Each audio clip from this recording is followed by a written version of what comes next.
नमस्कार, मी पंजाब डक हवामान अभ्यासक मुक्काम पोस्ट गोगोई धामणगाव तालुका सेलू जिल्हा परिषद. 27 तारखेदरम्यान राज्यात आणखीन खूप पाऊस पडणार आहे, शेतामध्ये पाणी साचणार आहे, म्हणून हा अंदाज लक्षात घ्यायचा.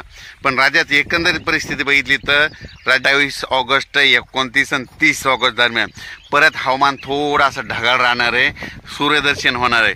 पण पुन्हा 31 तारखेला परत राज्यामध्ये 31 ऑगस्ट 1 सप्टेंबर 2 सप्टेंबर 3 सप्टेंबर आणि 4 सप्टेंबर दरम्यान परत राज्यात पुन्हा पाऊस येणार आहे, म्हणून हा अंदाज लक्षात घ्यायचा.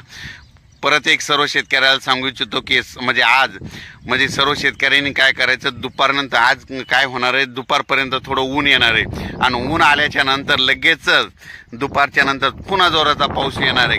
असं काळकुट्ट आभाळ येईल, त्याच्यामध्ये पांढरे एकदम असे ढग दिसते आणि अंधार पडलेला दिसेल आणि त्या ठिकाणी मात्र जोरदार मुसळधार पाऊस पडेल, म्हणून हा अंदाज लक्षात घ्यायचा.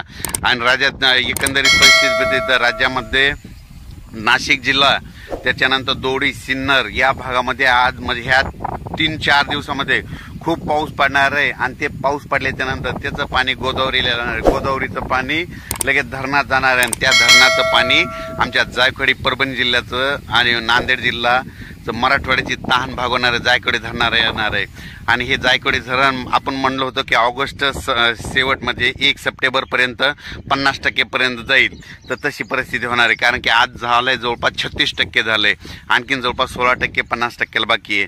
तर ह्या 4-5 दिवसात पाऊस पडणार आहे, तर त्याचं पाणी जायकवाडीला आल्याच्या नंतर ते जायकवाडी धरण 50% 5 सप्टेंबरपर्यंत जाईल, म्हणून हा अंदाज लक्षात घ्यायचा. म्हणजे राज्यात सांगायचं झालं तर उत्तर महाराष्ट्राकडे चांगला खूप पाऊस पडणार आहे, मुंबईकडे खूप पडणार आहे, कोकणात खूप पडणार आहे, पुण्याकडे खूप पडणार आहे, नगर जिल्ह्यात जास्त पडणार आहे, त्याच्यानंतर शिर्डी भागात जास्त पडणार आहे, पैठण भागात देखील पडणार आहे, संभाजीनगरकडे पडणार आहे, कन्नड तिकडल्या भागात जास्त राहणार आहे, धुळे, जळगाव, नंदुरबार, जळगाव, जामोद ह्या भागात